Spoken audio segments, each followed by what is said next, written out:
You are looking at Julian's pronunciation guide, where we look at how to pronounce better some of the most mispronounced words in the world, like this other curious word. But how do you say what you're looking for today?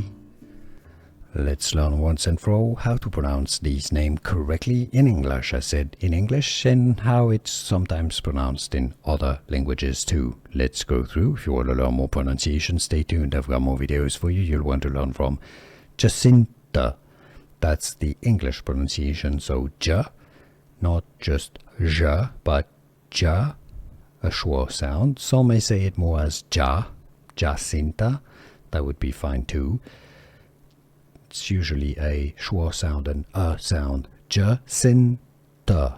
Jacinta. Some may say it as Jacinta or Jacinta as well. How do you pronounce it yourself? Where are you from and what is your language of origin or language? Let us know in the comments your pronunciation. Here are more videos on how to pronounce more confusing words and names too many mispronounced. Like this video if you found it useful. I appreciate your support. I'll see you soon and thanks for watching.